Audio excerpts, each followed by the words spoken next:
Good morning. Welcome to the Brew. Today we have Paulina, and here's what we're going to talk about: warning labels for social media, little update on the commercial real estate markets, and what's the ECB doing with rate cuts. Let's get right to it. These are interesting topics.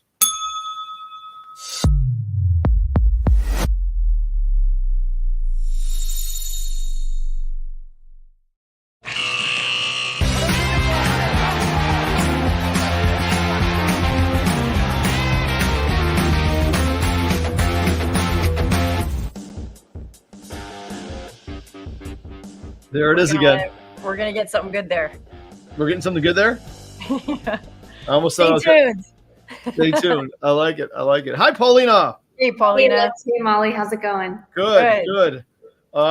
Great to see you. I always love this show, not only because it's you, but it's also Friday. Yes. I was born for Fridays, man. Let's go. So these are great topics. You want to just go right in order, or do you want to bounce? Let's go right in order. Okay, so the first one you threw out is warning labels for social media. It's kind of like the cigarette label, I'm guessing, right? Exactly. Okay, tell us a little bit about that, because this is interesting. Yeah, I thought this one was a good one. So what happened here, we had the U.S. Surgeon General, his name is Vivek Murthy. He recently advocated for warning labels on social media platforms. Mm-hmm. And just like you said, it's similar to those health warnings placed on those cigarette packaging 60 years ago. He wrote a New York Times op-ed piece where he highlighted that there's a lot of concerns over mental health and how adolescents are impacted by spending excessive time on social media. So looking at some statistics here, the younger teenage age group, even and up and down the age ranges as well, they spend roughly 4.8 hours a day on social media apps, and this unfortunately is linked to anxiety and depression symptoms. Mm-hmm. And so that's kind of his reasoning behind that.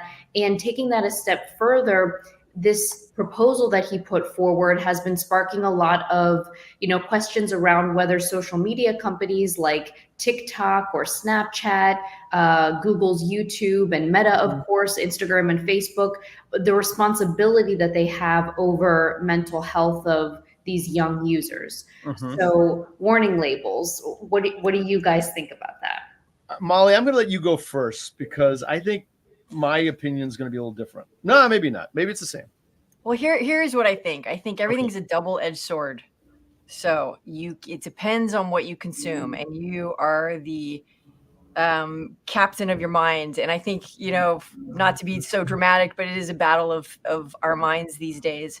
And so social media can just pollute your mind, and also it can reveal some amazing stuff you might not find on normal media. However, how is it affecting the brain, especially in developing minds with short-term attention span? Are you a jack of all trades? And when you go to sit down and read through an extensive topic, how does that relate? Is there an easy to find? Is there an increase in ADHD percentage rates amongst young kids? So what do you think, Lex? There's a concern there. Listen, first of all, my belief is that social media probably does more harm than good for younger people, right? Yeah. And I think, look at the most basic example is you're a grade school age person and you didn't get invited to the big party, and all that's on the social media is the big party, and you're excluded, and you're seeing it like you're living it secondhand. And you feel horrible, right? And young people don't have the ability to kind of reason that away and make heads or tails of it. So I think social media does have that issue for young people, 100%. Now, in terms of the warning label, I think that's making someone else feel good about maybe rubber stamping it.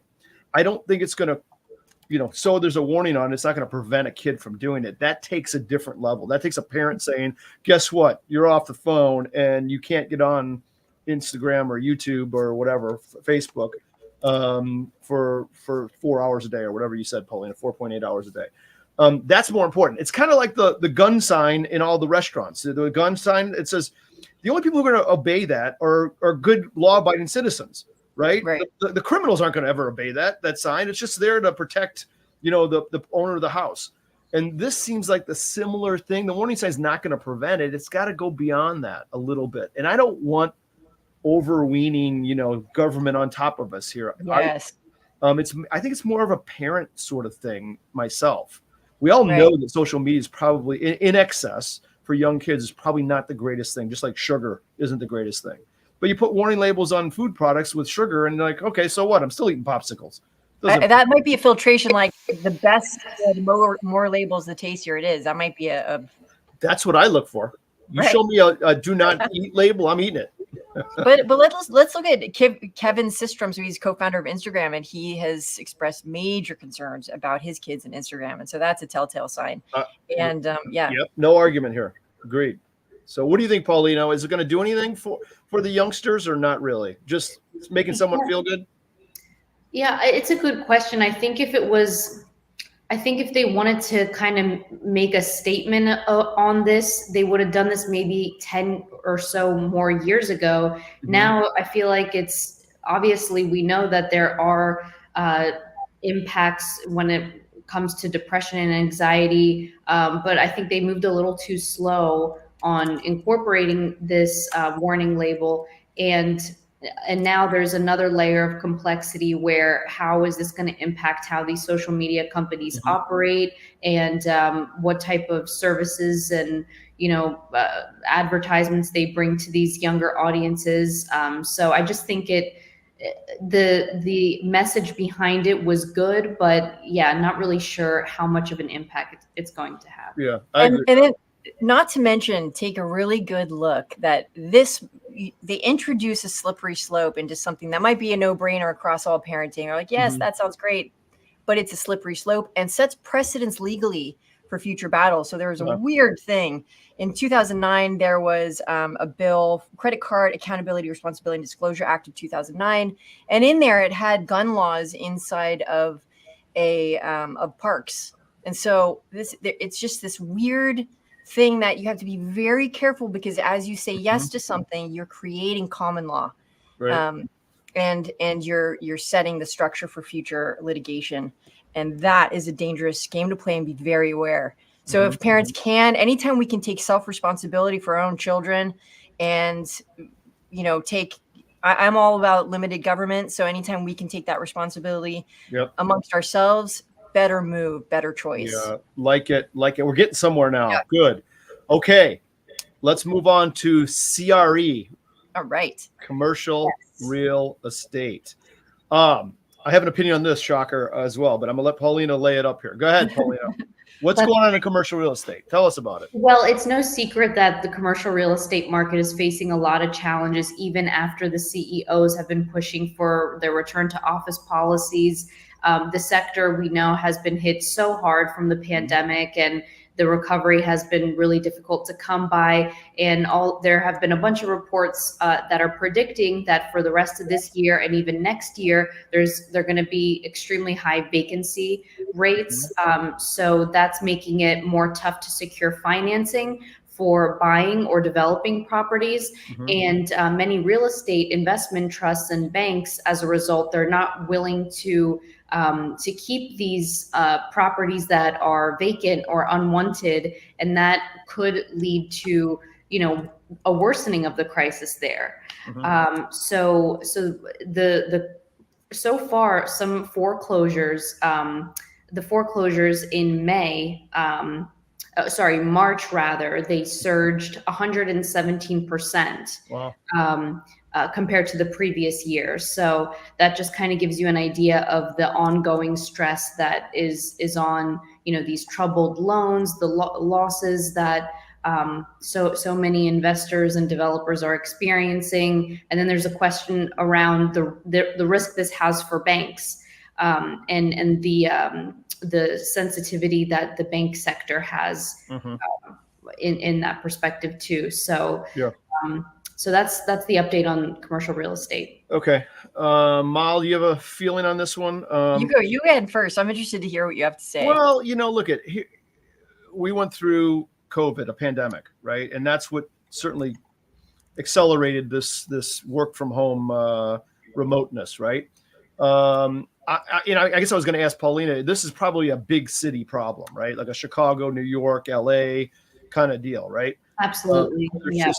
Those markets are flooded with commercial real estate. I go downtown Chicago and I always wonder. So, when you aren't renting office space like you used to, you affect everything around it, the barber, the restaurant, right, all the way down the road. So it has a multiplying effect of all the businesses that support those commercial projects, right? So those are all suffering too. Do we ever get back? I think we're seeing a little bit more of return to office. I'm not sure what's going to ever be mandated 5 days a week again. My personal opinion is that for younger people who wouldn't be me, it would be a young person starting the market. Super important to have interaction in an office with people who are experienced and or people of the same age. I totally agree with that, right? Does it have to be 5 days a week? I'm not sure. I'm not going to argue about that, but sometime. Guys like me, I've done this. I've been around forever. Do I need to be in an office? Probably not. Should I be in the office to help the younger folks? Absolutely. So, make me come in 3 days a week or whatever it is. I'm okay with that. Yeah. But I think that the 5 day a week thing is probably in the rearview mirror for a long time. So I think these real estate places, this commercial real estate centers, they're going to have to rethink this. I don't know what the answer is yet, because there's probably a lot of debt, like you said, Paulina. Banks are holding a lot of this stuff. So where does that go? I'm not sure. I mean, we know what the bad news could be, right? They default, and all of a sudden everyone's holding a big lunch bag of crap, and we have another 2008 on our hands potentially. Right. So I don't know. What do you think, Mal? So I think there's talk of repurposing these buildings away from office space. So artificial intelligence, data centers seems to be, a possibility. There's a lot of zoning issues. There's a lot of heavy impact on the grid that one must think about, as well as, there has been talk about converting those into living space. However, that becomes very difficult because the infrastructure you then have to retroactively build into that, plus again, the zoning becomes difficult. There's, the CMBSs, we're looking at kind of another housing crisis, the talk of it. I do think we'll find renegotiations happening when those maturity rate dates come up in this year, next year. But I think it's a really good idea to keep an eye on those maturity dates to see which big companies are heavily invested. So very easy to research that. I won't name names here. I don't want to put anyone on the spot. So, but you can short a lot of these. So if someone is heavily invested and don't have in their quarterlies or annuals plans to restructure those incoming maturities, then you can short some of these stocks, and everything's public. So you can do your research and find that out. But I do think, just let's lighten it up. I really don't like working at home. I'm a social human being. And so I'll go to cafes and restaurants and hotel lobbies, and I just like to be out in the mix. And I agree. This idea of these, WeWork and people, and, the all-in guys are talking about going in on repurchasing that.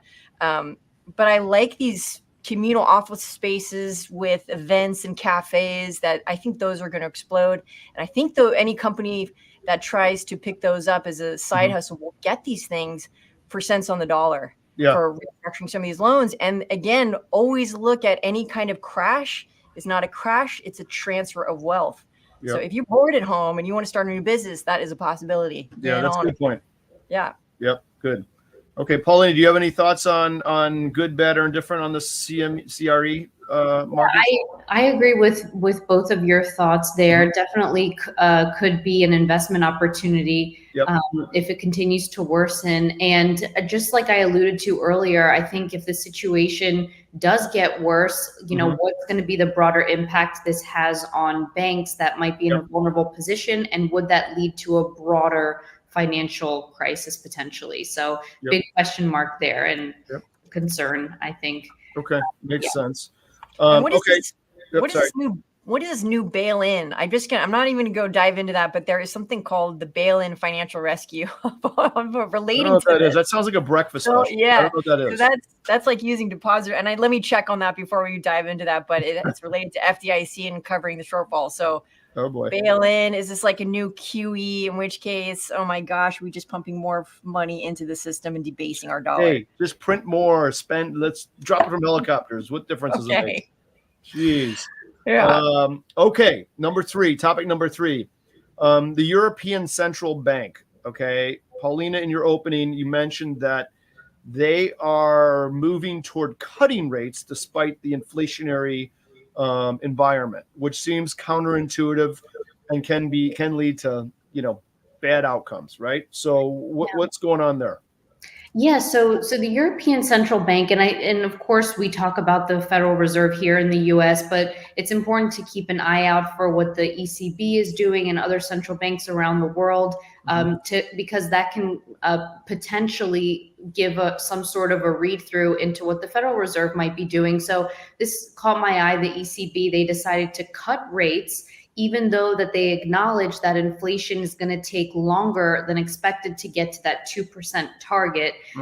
So I found this on Bloomberg. They reported that the ECB's decision was driven by the need to maintain credibility with investors. So they said, okay, we promised investors that we would, do a rate cut, and we signaled that. So in order to have trust with investors, we are going to do that. So they felt it was necessary to follow through with the cut and avoid any surprises in the market, even though the economic conditions might not fully support that move. Yeah. So that obviously is a contrast with the Federal Reserve's approach here in the U.S., which is trying to be clear in their, Powell gives his speeches, releases and so forth. So I think they're trying to come off as more transparent. And I think I mentioned this in last week's show. There's an expectation that there's going to be at least one rate cut towards the end of 2024 here in the US, but we'll see what that looks like. So this kind of sets them up, it seems like, to say, oh, look, we're going to cut rates, and then if inflation still remains stubborn, oops, we have to go back the other way, and sort of, I don't know. It feels super fake to me. I don't know. I think it could lead to potential problems. What are you thinking, Mo? Well, there's this great book called Lords of Easy Money, and did you read it? Book. Yes, really great book. I'm just about 10 minutes ago. You did, right? The whole thing. She's an unbelievable reader, by the way. Tank, upload $5. That's right. I keep dropping things. This is crazy. I keep dropping stuff. I know. You're mixing it up. I should just throw my drink across the room. Not brought to you by utility. This is Max's drink I stole. Not brought to you by this. Not brought to you. Thomas Honig is the president, or was the Federal Reserve president of Kansas City. He great story about him, about being very concerned about negative rates. And this is around, 2010. And he was concerned with quantitative easing, lowering interest rates, and just pumping money and the long-term effects of that. So I think when we're talking about the Federal Reserve, it's really important to pick up Creature of Jekyll Island by Griffin, and to build a context around these moves, because we don't want to be myopic in viewing those. And when you start to study what is money? How is it made? How does QE affect us? How does, and QE is just another term for negative interest rates. I think it's really important to do your own due diligence and research that, throw it on Audible while you go for a jog. And because you can go into the woods. I mean, into the trees and not see the forest, and not and really get sideswiped by some of these moves. But when you understand the greater picture, it starts to make sense. And I'm not going to CT it, but I just might. You might CT it. I just might. I might just say, own nothing and be happy. When interest rates are so astronomical, and the debasement of the dollar is quite steep. The amount of money that we printed in the last year alone and in the last few years has eclipsed the last 100 years. So what does that affect? Who does that affect? And how can we gain an edge in that? And really it comes down to, when your dollar is being debased, you really do have to jump into the stock market. The equities are, like real estate, rise with the debasement. And so it's really important to have these side hustles and stop storing your dollars in failing banks and plan. I think, look at it. My fear is that it could reignite inflation for sure. Right. That's number one, because now all of a sudden lower interest rates give greater demand for stuff. Oh my God. Are you kidding me? This thing with the thumbs, I can't figure it out. Right. It also erodes credibility potentially if they have to reverse course on their decision.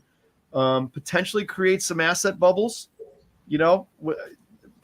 Possibly can do that.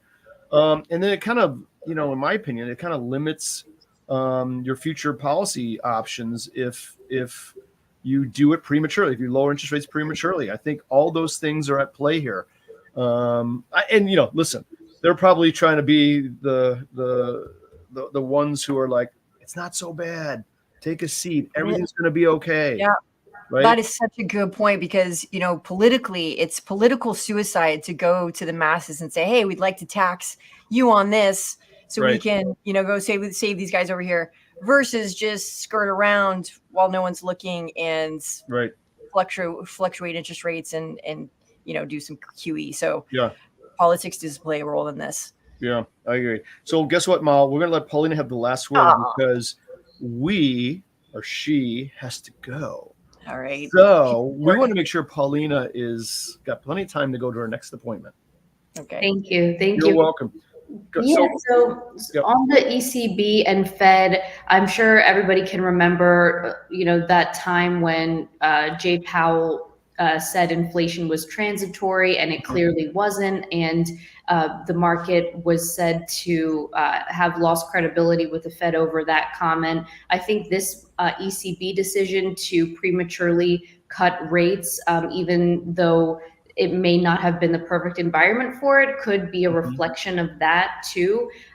So this is, again, a reminder that the central banks need to be on top of managing market expectations, and sometimes they make mistakes. And I think this could arguably, have been a mistake by the ECB, but we'll see how that kind of translates to what the Fed might be doing this year. There's either one rate cut. Now there's discussions of possibly 2 rate cuts. We're heavily dependent on the economic data that comes out that helps influence those decisions. So we'll just be vigilant when those come out and see how the market reacts. Good points. Okay, good. I know you got to run. So great to see you as always. Have a great weekend. I hope the weather's behaving for you, and enjoy it. So thank you. See you next week. Paulina. Thanks, Paulina. Yep. Thanks, Molly. Thanks, Lex. Have a great one. Bye now. All right, guys. Bye.